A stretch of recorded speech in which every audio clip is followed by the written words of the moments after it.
The transport of German troops by sea, which the Allies could impede but could not stop. The British Navy unable to control the narrow, perilous straits of the Skagerrak. Nazi Germany could reinforce the invading army by the water route, a dominant reason why the Allies were compelled to withdraw from southern Norway. Yet the Nazi Navy lost heavily in warships and transports.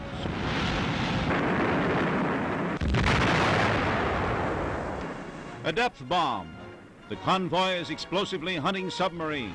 The Allies operate against the Nazi communications line with submarine attack and mines, so submarine patrol boats search with high explosive.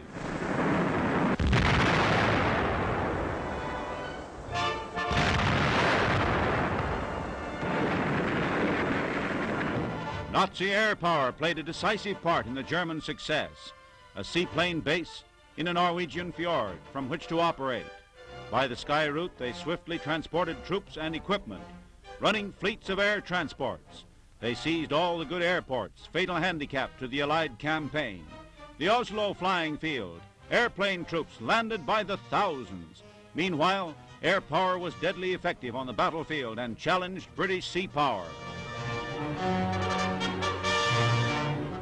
The Nazi capture of southern Norway, as pictured in film, passed by German censorship. Seizure of a neutral nation by a sudden surprise blow secretly planned. Troops that occupied southern Norway in a swift campaign, which in motorized battle was the climax of aggression.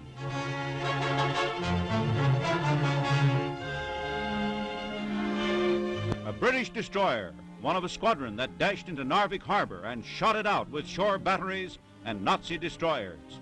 In a previous attack, British ships were repelled with loss, but this time they blast the warcraft and merchant vessels in the port. Pictures passed by the London censor. They were made by a sailor aboard one of the ships in the attack.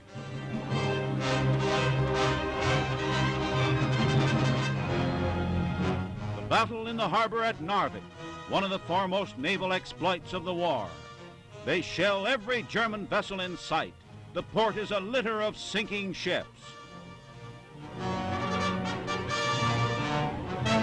You can see a sunken German destroyer and one that has been beached. The camera surveys the naval battle at Narvik and the wrecks of the Nazi craft that were sunk.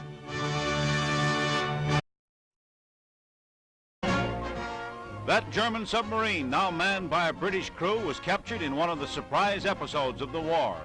A Hudson bomber spotted the U-boat on the surface and attacked it with gunfire. With depth bombs from the plane also threatening, the submarine surrendered.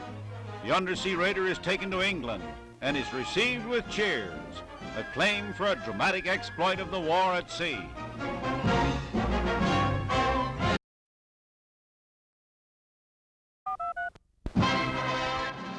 The lair of the wolf packs of the undersea, and a Nazi U-boat returns from a cruise, returns boasting of a 10,000-ton American tanker sunk.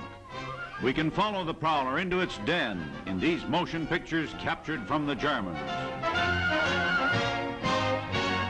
The submarine pens with massive concrete roofs, protection against air bombs. British and American bombers have attacked the Lorient submarine base repeatedly and have blasted installations to wreckage, but the U-boats are strongly protected in the concrete pens. They must be blasted out of their holes here on the west coast of France, the strategic base from which they issue to raid the Allied supply lines across the Atlantic. This film, seized from the enemy, takes us into their lair and reveals the lurking place of the wolf packs.